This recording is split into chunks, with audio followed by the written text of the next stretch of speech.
Om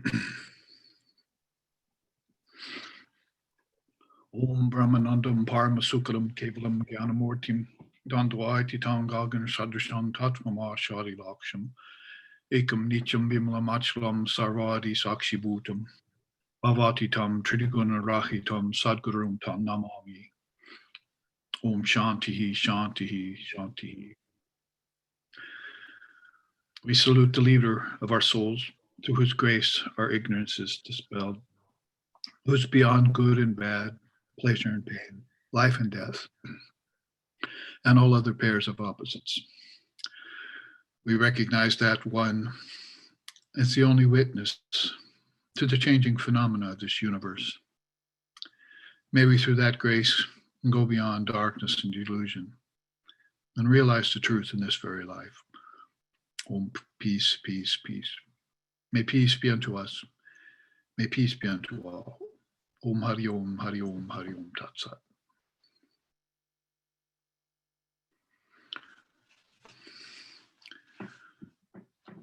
A good morning. Welcome to all of you from Hawaii, the Hawaiian Islands, where it's bright and early.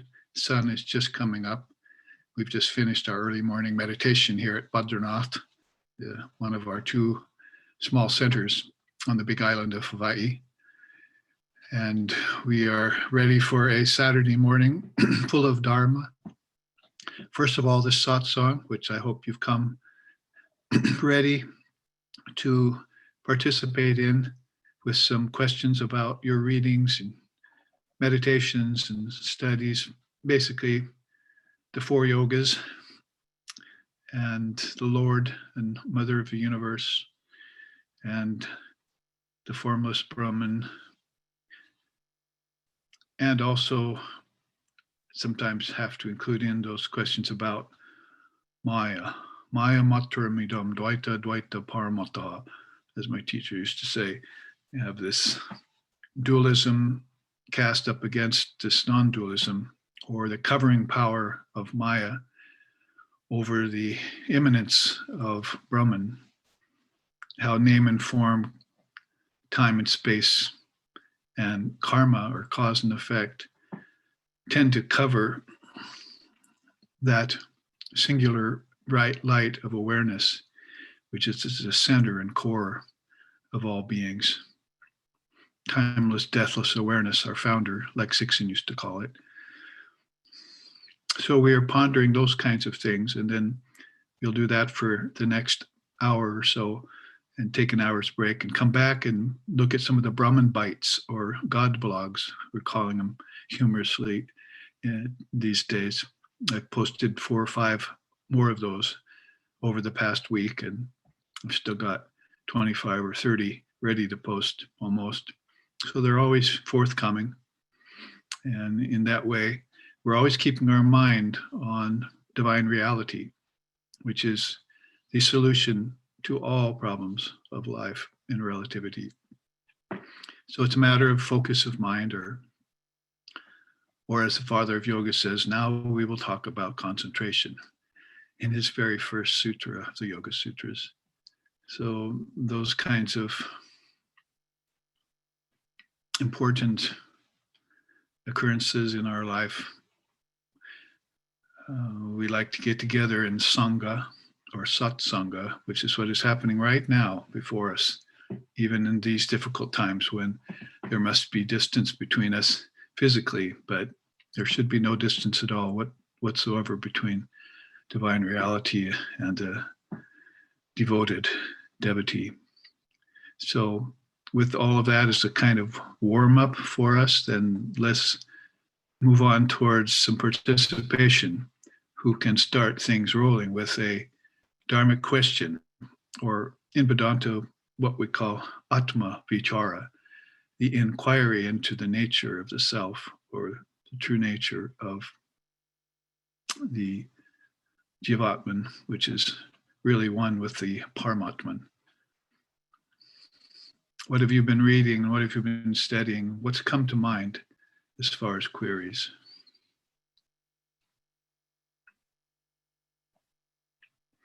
Nikhil has one.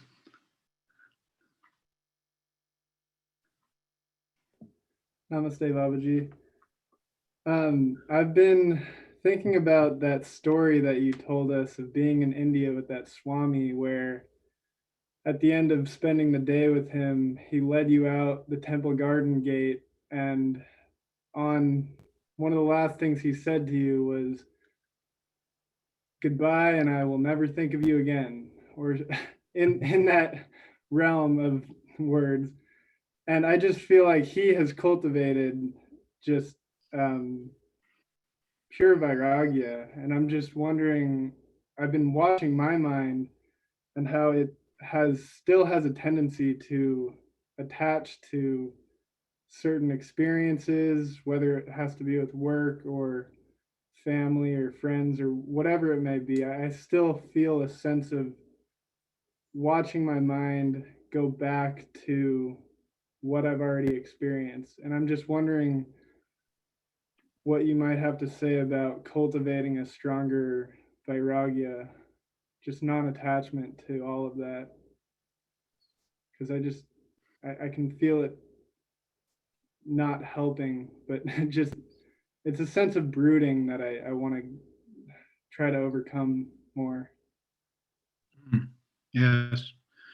Yes, well put. That Swami's name, I think, was Swami Tatmananda, and that was at the Kasipur Garden House in Kolkata on Sri Ramakrishna's Mahasamadhi, or Sri Ramakrishna's Kalpataru Day celebrations.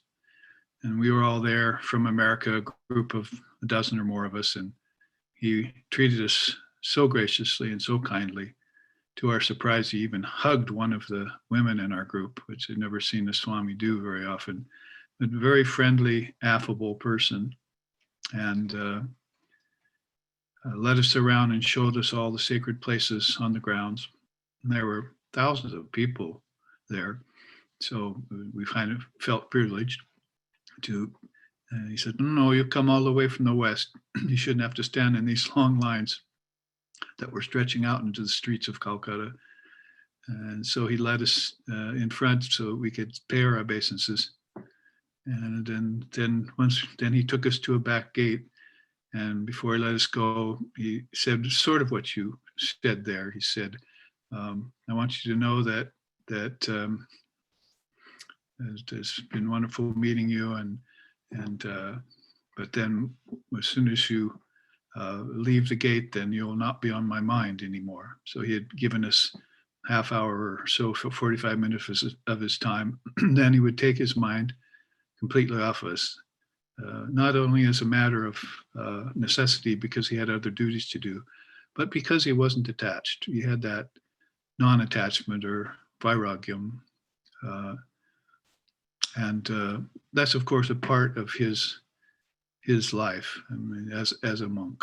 So it wasn't any kind of an insult to us. We were all in full understanding of what he was talking about, and he probably was even at that moment transmitting some of that vairagam into us, so that we could so that we could take it home or take it to our various homes and use it to gain a little bit of detachment from everyday matters that go on and which hamper sometimes the mind in its need for being withdrawn from the I guess what you could call the phenomena of everyday life.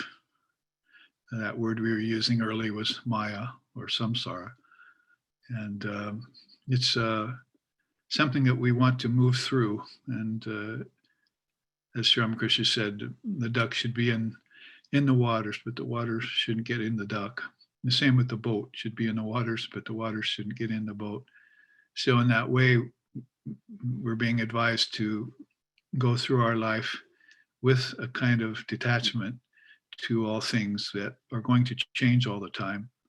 The changes will bring with them some sort of disappointment, some sort of suffering, and some sort of lack of feeling of fulfillment after a while.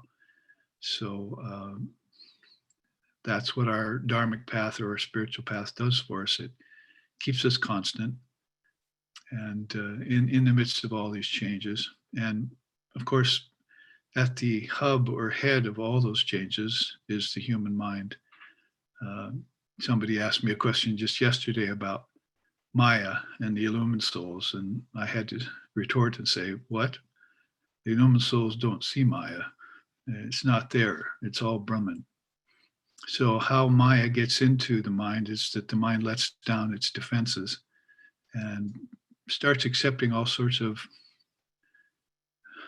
masquerades, all sorts of usurpers to the throne of the Atman or of Atma Brahma, and begins to accept the things of the world as being more important than the essence of the soul. And so that's the beginning of a process of falling off. You call it falling from grace if you want, depending on what religion you're into. But that detachment helps to attenuate that. And did I say attachment? I meant detachment. If I did, that detachment helps to attenuate that and keep one on an even keel. So it's something that has actually 12 stages to it, detachment. The 12 stages of Vairagya are very wonderful teaching in Vedanta. And there are similar teachings in other religions too, and other darshanas of India that are pointing towards that need, particularly, I would say, of the householder, to get a little distance from things and take a breath, stand back, as Sri Ramakrishna used to say, don't go close to Maya, study it from a distance. So as long as you're still aware that Maya is a force that is getting into your boat like water when it shouldn't be. So long as you aren't seeing that divine reality in everything, everywhere, in everyone, which is of course a very tall order, short of full enlightenment, then you must be on your guard, be on vigil, and make sure that you incorporate that detachment into every thought, every act, and speech, of course, and practice the various aspects of sadhana that have been gifted to us by the realized souls. So you'll find also that the mind sometimes is naturally detached. So that's a godsend, as it were, that it comes to a balanced place every once in a while. And then other times it falls into restlessness, and other times into slothfulness or heedlessness. Those are the three gunas, particular to the Vedanta Darshana of India, and of course Sankhya, where it all started out. So that's of course Sattva, Rajas, and Tamas. So that's a nice threefold way of labeling what my mind is going through in any given moment, at any given day or time or cycle, because part of the art of detachment is watching cycles and becoming aware of them. And then you can detach from them. But if you haven't really pinpointed them and understood what the Buddha taught, that everything returns. He said, like a river, if you sit on the banks, you'll see it go, the same thing go by every once in a while. So then that will cause you to get out on the banks and sit in meditation and watch everything that changes go by. And then pretty soon it'll dawn on you, there's one thing that isn't changing, and that's my own consciousness that's looking on, that's witnessing. And at that point, you're at a very high level of detachment then. Now it's just a matter of remaining at that high level of detachment and not falling off and trying to keep it over periods of time. That's where you get beyond the three gunas and their admixtures. Even balance, it doesn't feel to be enough. That's what you're talking about right now, is that you feel a deeper yearning for God realization or for the company of the Lord and Mother, whether it's with form or beyond form. In India, they're both fine. God is with form, God is beyond form, and God is beyond both form and formlessness as well, as Sri Ramakrishna put it. So yes, other times it'll be more difficult to hold that detachment. But that's when you build the subtle muscles, not when everything is bright and rosy and everything going fine because the gunas are nice and balanced. But when things start to get difficult and you hold the rudder, like Holy Mother said, hold the rudder of the boat and develop those muscles to navigate through those storms. And that's a part of spiritual life on earth.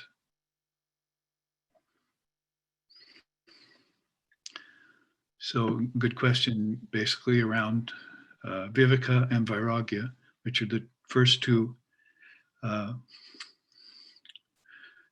treasures of Vedanta, or we call them jewels, and then the six treasures after that, all ending in mumukshutam, a real desire to be free. It's called sadhana chatushtaya. So detachment plays a real important part in that. You can just take one jewel out of the treasure, and that's detachment. And you see it has 12 facets in it. And those are called the 12 levels of vairagyam. So you can see how it just unfolds inwardly, ad infinitum, as they say. And that's the Dharma. And I don't want to lose that treasure chest then, lose sight of it.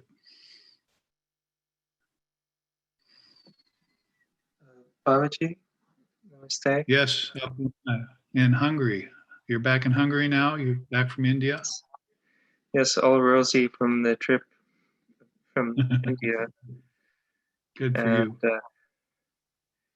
I actually was thinking along the line of what you were saying about the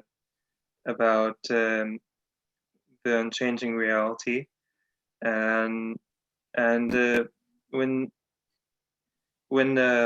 you teach these things, it comes to mind that this reality is kind of like a void, and I don't know if it's good to think of it as something that is empty, because through listening to the Dharma, I understand how full it is and how many wonderful things are are related to this reality, but when at times when it's not in one's consciousness, or if it's not realized, then it seems empty. Uh, do you think that it's related to emptiness is a good way? I mean, to think of this emptiness is a good way to practice austerity, or what is it good to think of reality to be also empty? Or I don't know if this is a good question to ask. It's one of the higher dualities of spiritual life is fullness and emptiness, or form and formlessness. It goes along with dualities like bondage and liberation, uh, being and non-being, truth and non-truth, and so forth. The lower dualities, pretty much to get beyond, like happiness and sorrow, good and bad. As I chanted at the beginning of this class, we recognize that one who is beyond all pairs of opposites, like pleasure and pain and virtue and vice. But when you get to meditating on the higher sets of dualities, like the one you mentioned there, emptiness and fullness, shunyata and purnyata, if you want the Sanskrit for it, then most of us feel, and including even beings in like Dalai Lama and Tibetan Buddhism forth, that shunyata is a very high stage of spiritual life leading to fullness. So it's a natural state which comes upon the mind who's doing what, as we were just talking about with Nikhil, who is detaching. So if you start detaching from things, you're sort of packing them back in a chest of drawers somewhere. You probably should iron them and fold them nicely and put them in a chest of drawers and put them away very reverently, then you'll be following the tantric way of deifying everything. But you're rather through with those things because they cluttered your life. So when you're talking about the need for emptiness, you're talking about getting rid of certain kinds of weights or baggage, they call it nowadays, a kind of cluttering in your life. People are doing it all the time, even with their spring cleaning in their own homes, physical homes. But when you do that with spring cleaning in the mind, you might say, then you're beginning to do away with these things that are weights on your sense of freedom. They're beginning to bind you down. And so you can think of emptiness as not a void. You should avoid the void, I like to say, because even a void has existence because it has a word that can indicate it. So somebody saw the void and pointed it out and gave it a name. You see, so that means you must be a witness of the void. Kind of ultimately, you can jump to that conclusion. There are other teachings about the void that helpful, but the main one that you jump to is, oh, guess what? I'm looking at the void right now. Who is that's looking? And then you get into that Advaita Vedanta level of things. So, but then another thing about it is that you could say that it's stripped of all things. Like, let's just start out with the six passions: lust, anger, greed, envy, jealousy, pride, delusion, and the eight fetters: shame, grief, pride of caste, pride of lineage, the nine antaryayas, the five kleshas. All these problems that the different darshanas of India are using disappear in the void. So you're rather something you should welcome. And it's also very, very close to the heart of non-duality. It's just that, as I said, many beings are concluding, very high-minded beings, that it's still a stage away from fullness. In fact, there's a teaching about the two major yogas. Putting the four yogas aside for now, you could say there's the yoga of the void, which is called abhava. Abhava means no moods anymore. Bhavas are kind of spiritual moods that you go through that are emotional and devotional and so forth. So it's abhava means it doesn't have any of those anymore. Your consciousness is just very still, and that stillness is very silent and sweet and beautiful. It's the peace that passeth all understanding, probably what Jesus said. And but then there's a state of yoga called Mahayoga, which is an all-inclusive yoga. It includes everything in it. And so those two yogas are, whether one is higher and one is not as high, is kind of not the question you want to try and determine the answer for. It's probably just that the mind has a preference. Like that Swami that Nikhil mentioned, maybe we could just surmise that maybe his best and favorite position is just absolute absence of everything. When he gets away from all his duties and work and things he has to do, he just loves to go into that peace that passeth all understanding. Of course, we wish it were that easy to get into something. Whether that's first best or second best is still a very difficult thing for most people to place their minds on. That is, no mind. You can't place your mind on it because there's no mind left. So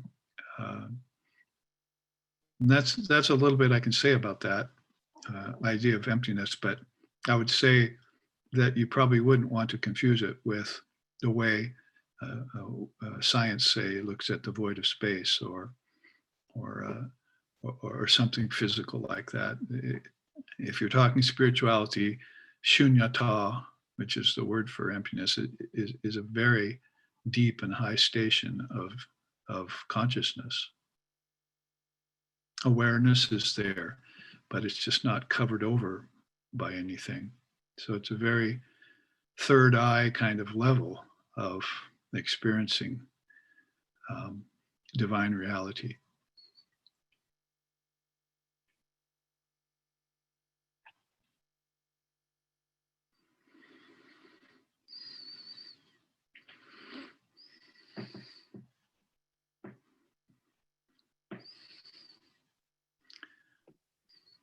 I So see Isha has joined us from Iceland. Namaste.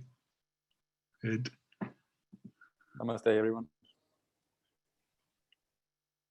You had a follow-up question, Abhinaya? yes, so this voidness is the reason why it's not a void, because if you think of a void, then you think of space and time, and divine reality is beyond the five-fold Maya. That's a good pointer to that. Right. Yes. Yeah, you can go in that direction. Name, form, time, space, and causality or causation, nama, rupa, desha, kala, and nimitta, are missing when the mind, in fact, like I say, it's kind of hard to speak of it because even the mind is missing then. It can't see itself anymore. That's why they call things, they have come up with expressions like no mind or pure mind or God's mind to describe that vast, wide open, deep, boundless, boundaryless ocean of pure conscious awareness without waves. So you say when it breaks into waves, then maybe you come back toward the bhavas. You come back towards the feelings, the deep feelings of the heart and mind. So the mind and ego start to come out of that emptiness state. And we saw Sri Ramakrishna, we heard of him doing that quite often in his life, especially in his later life. He would go into these bhavas or these deep moods, and then all of a sudden he'd be gone for hours and then come back out of those things and try and gather his mind back to the realms of name and form, time and space. So he was inclined to, like a hot air balloon, he said, just sort of float off of them and above them into the boundless skies. And he tried to describe his higher samadhis in various ways like that, using examples in life. So you can study him and read about him. Even reading about him, the mind gets a taste for what it might be like to have communion with God beyond form.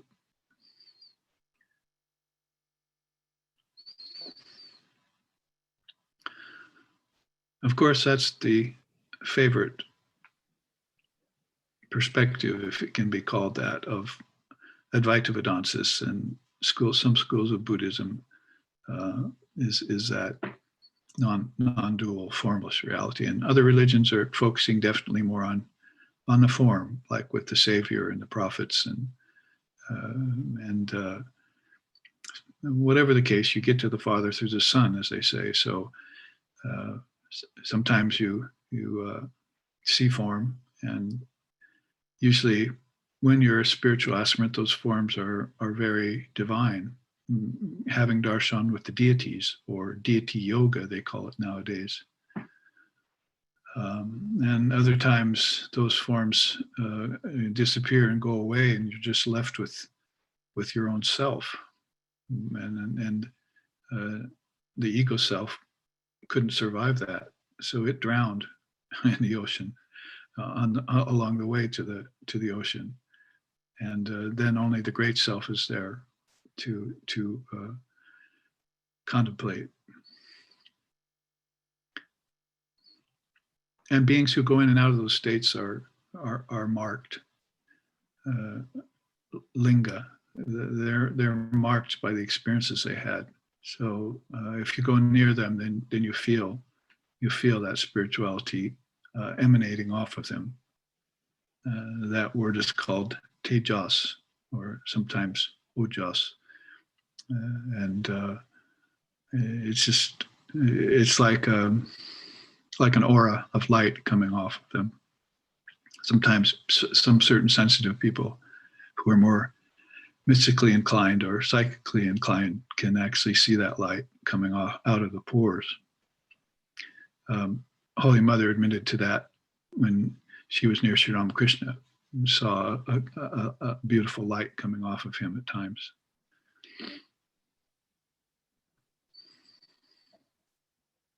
So spirituality or the spirit is trying to work itself into this world, but it's having a very hard time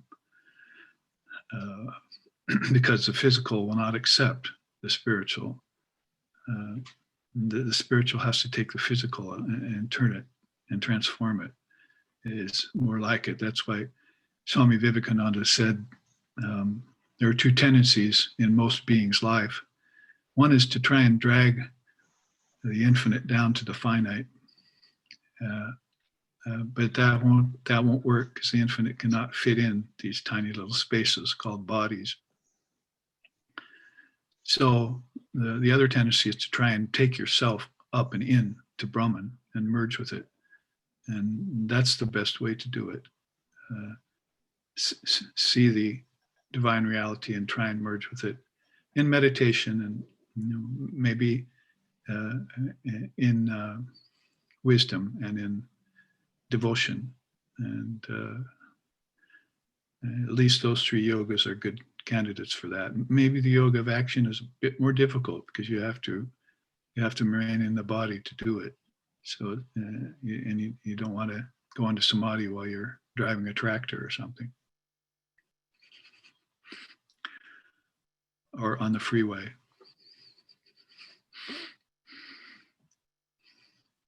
Sri Ramakrishna used to say, to be spiritual is not to be a fool. So he wants spirituality's calling card is 100% finely tuned, purely focused laser beam of consciousness. So it doesn't have any breaks in its awareness, and it's constantly tuned and focused and burning through everything that gets in its way, because it wants to have a perfect vision of divine reality at all times. And that's why emptiness is a kind of fullness, because all the things that are obstacles or barriers have been burnt away, and they can't exist anymore in that high state. Consciousness won't allow it.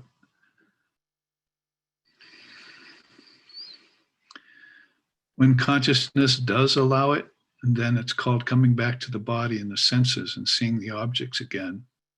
And we have to find a way somehow of doing that without falling victim to attachment.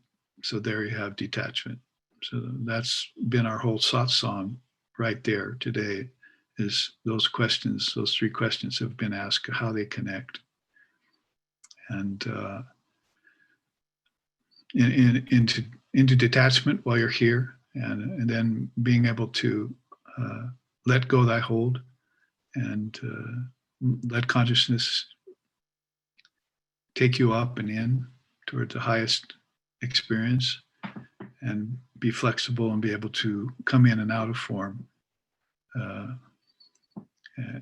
as easily as you would fall asleep at night and wake up. It's very much the same thing and very similar.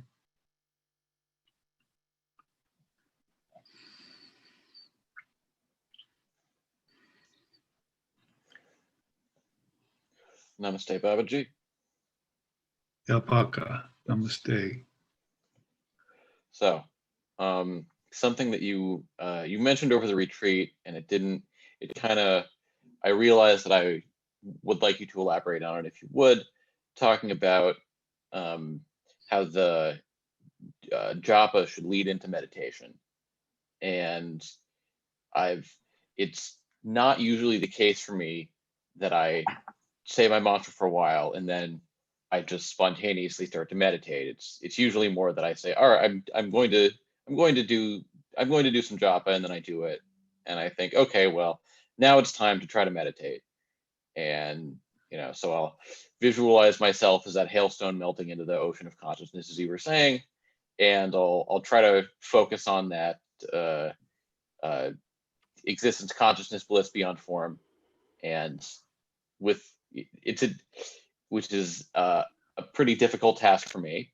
But maybe you could elaborate more on that process and how we should go about it.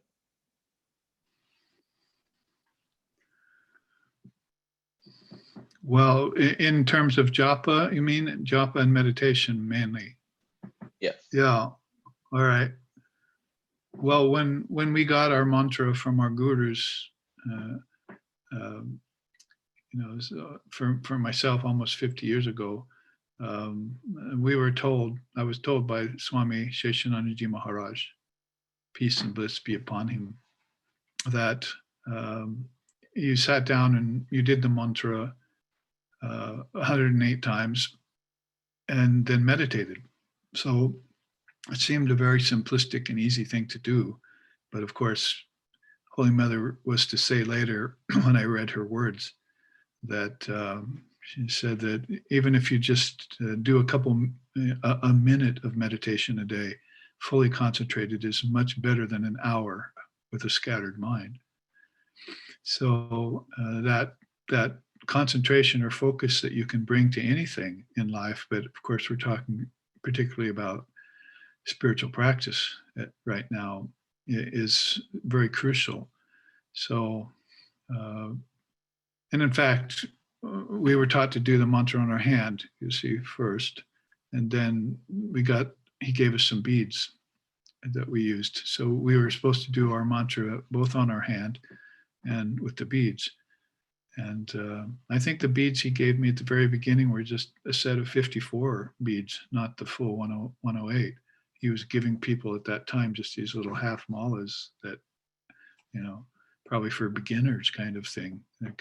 Swamis come to the West and they hope that we can maybe get 54 utterances of the mantra out and sit still long enough to reap the benefits. And until you get into the inner city, there's a nice term that they use in spirituality, which means Mother has 3 cities, and you start out in the outer city, and after a while you get initiated, you gain entrance into her 2nd city inside, which is more a city of Dharma and truth.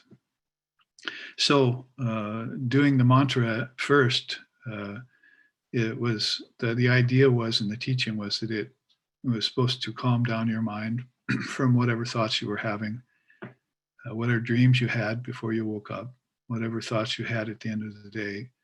And the mind was just kind of running along like an engine. And hopefully it was a well-tuned engine and it wasn't heating up and so forth. You'd had a decent day, in other words. But nevertheless, it was time to turn off the engine and let it cool. And so that was when you sat and picked up your japa beads and recited your mantra with full attention, and then slid easily, as you were saying, straight into formless meditation after that.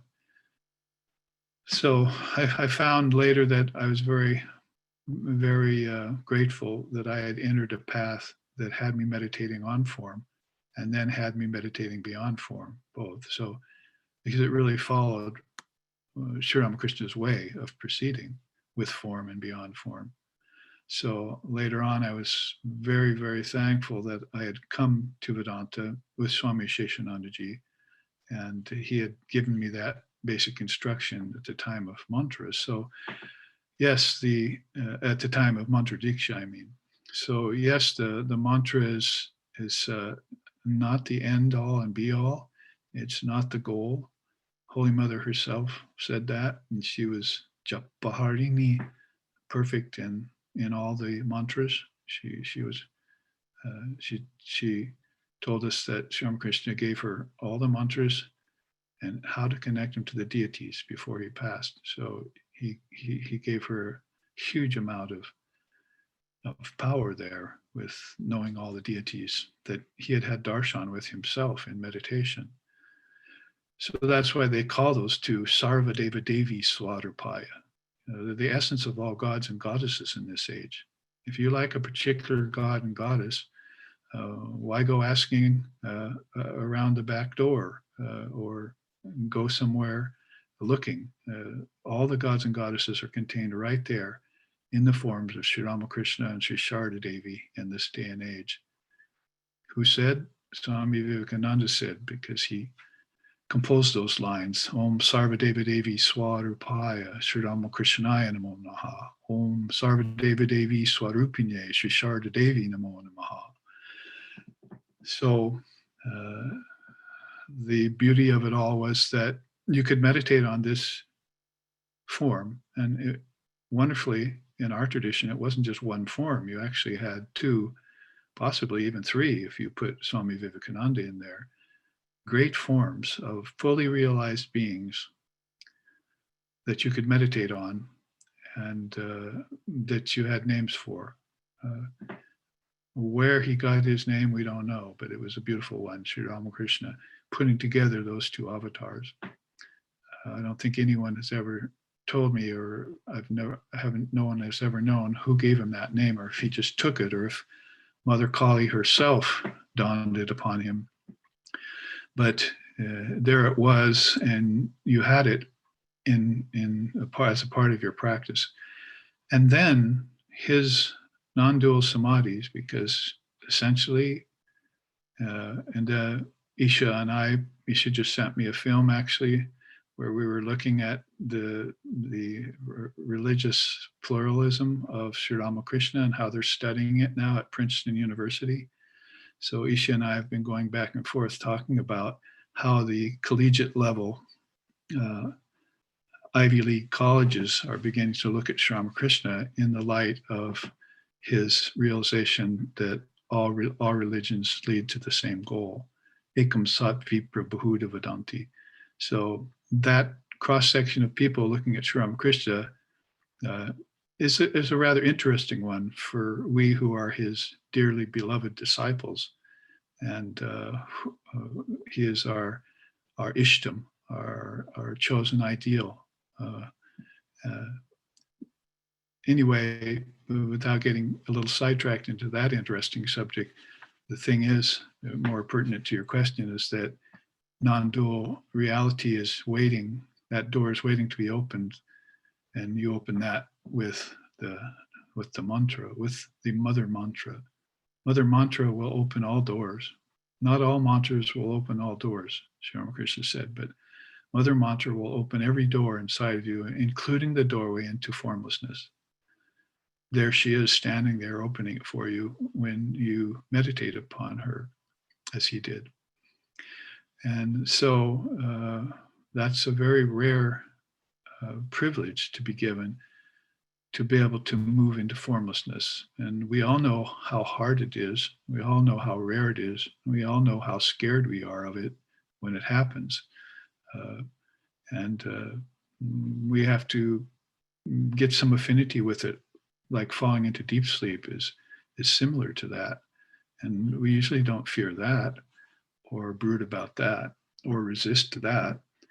So we have to start thinking of samadhi as a very natural thing that's directly in accord with our own consciousness. That's one of the gifts Sri Ramakrishna brought us, was this reckoning and reminder of how important non-dual samadhi, nirvikalpa samadhi, is to people of this day and age. Even just to remember it is great, because most people have forgotten that. Even people who are deep in religion have forgotten formlessness. It's one of probably India's unique contributions to world religion, is its love of moksha, mukti, koivalya, nirvikalpa, asampragyata. In other words, formlessness. And everyone else, including other religions, are shying away from it. So if that's what we've been, and I'm sorry I've gone a little bit beyond the subject here, elucidating it, but if that's what we've been bequeathed from the tradition of Sri Ramakrishna, then we ought to honor it. And even if it is by the way of experimentation in the West, we need to look into it, which means looking straight into ourselves with a single eye. if thine eye be single, you shall know the truth. So if we really are truth seekers, that's a big part of truth, is to understand the import and profundity of nameless, formless, timeless, deathless awareness.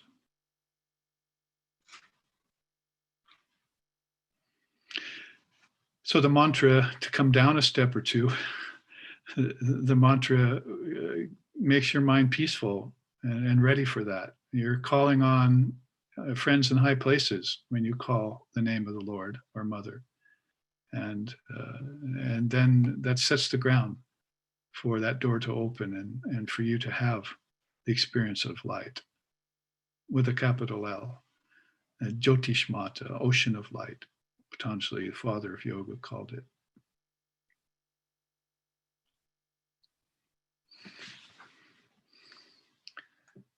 Looks like we have another 10 or 11 minutes for another question or two.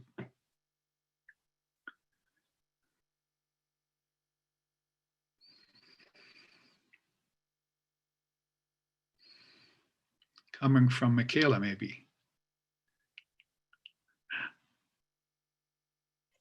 Indeed. Namaste, Babaji.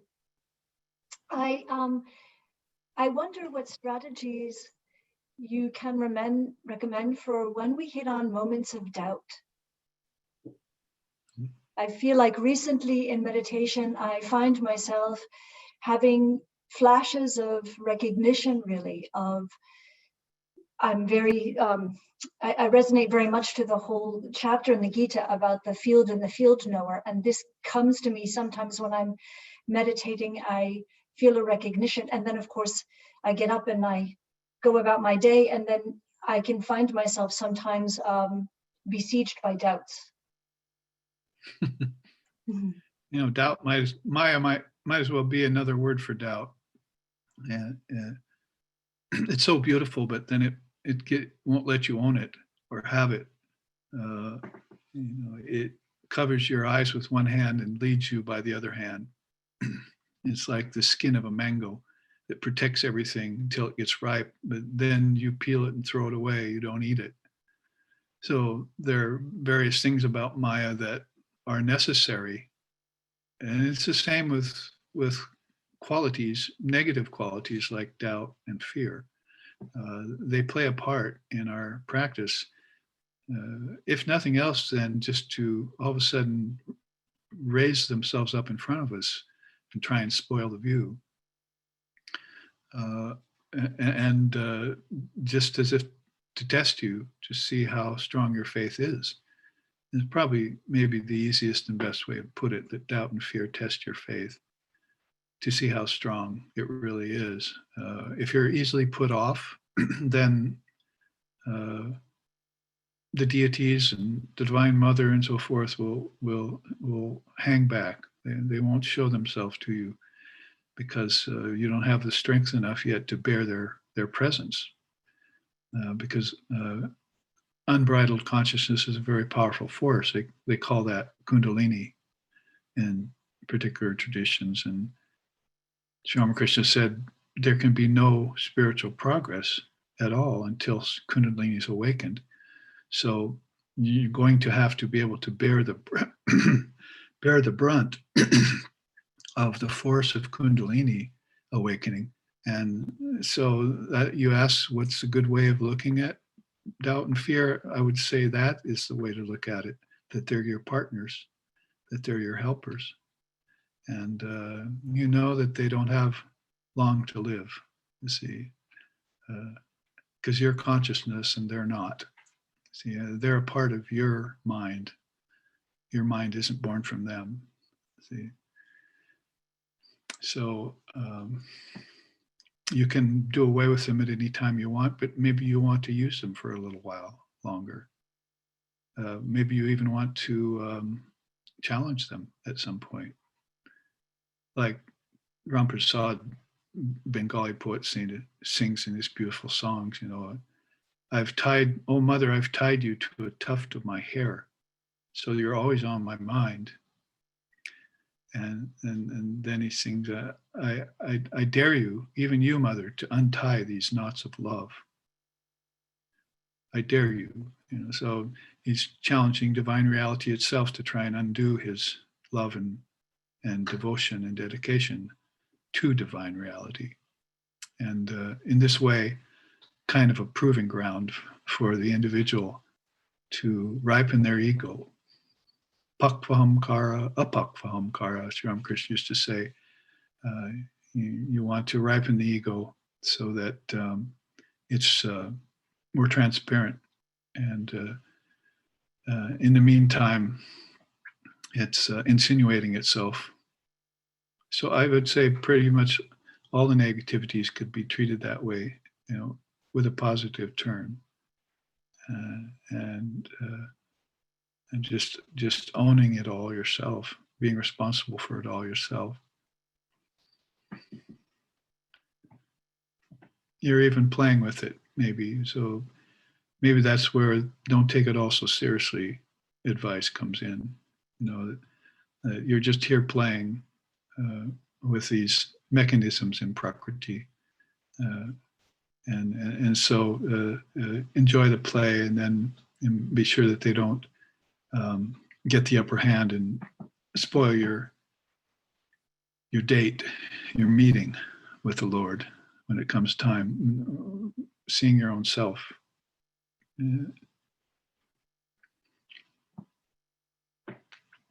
Probably you could say it's even the case with Dharma and positive qualities, that they'll have to go at some point. If you want non-dual realization, Krishna says in the Gita, the knowledge that doesn't lead to truth is dangerous, he says. And I think the West is a really good example of that nowadays, just by the by. But if knowledge just sits there and provides pleasure or turns into violence or violent uses, then of course it's dangerous. So in that same way, you can say that you have to go beyond all dharmas and come to me, is how he put it in the Gita. There's adharma, there's dharma, and then there's swadharma. So you're to, of course, go beyond adharma, become righteous, and then learn all the teachings of the Dharma, as Father of Yoga says. Memorize all the tattvas. Remember, we had that in the Akshi Upanishad last week, and in our class there, and that was all about him saying, the sun god telling Samkriti, the rishi, that you need to memorize all the tattvas and then become masterful at all the pathways, all the systems of philosophy. And guess who else said that? In the Dhammapada, Lord Buddha also says you must master all words and all methods. So you can't all of a sudden take refuge in Buddha and be all silent or something, you see, and just kind of go on emptiness alone. They want you to qualify yourself from the ground up and remember everything that's within you that's of import. You're going to need all that about the time that you have to drop it, you see. So you learn it all to reschool yourself, remember the truth, get rid of Maya, push it back, get thee behind me, however you want to say that. And then at some point, you'll just hand it back to Mother. That's how Sri Ramakrishna put it. It's all her knowledge. She gave it to me, and now I'm just going to give it all back to her. And even Vivekananda, I remember at the end of his life, he said, I'm just that little young man, that young boy, sporting around my master's feet, and I long to see him again and be with him. So even Vivekananda giving himself all back to the great master at the end of his life.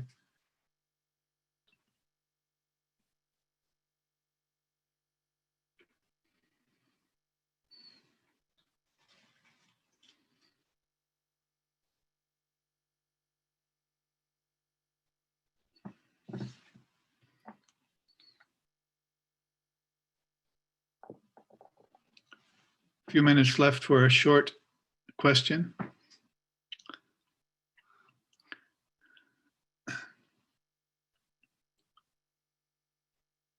So if not, then we can take an hour and then come back for the God blog session. Those of you who are going to attend it on this Saturday or Sat day, the day of truth that we like to spend it all looking into Satsanga. And we just accomplished an hour of that. Thank you for your precious questions, all coming from a very high level of thinking mind. So that's wonderful. And the more of us who think like this, that we can get together like a honeycomb in a beehive around the world, and the better for the world. It'll be helped without it even knowing it's being helped. And things will turn in the most positive direction under the hand of the Divine Mother of the Universe. So Jai Shri Guru Maharaj Ji Ki Jai. Om.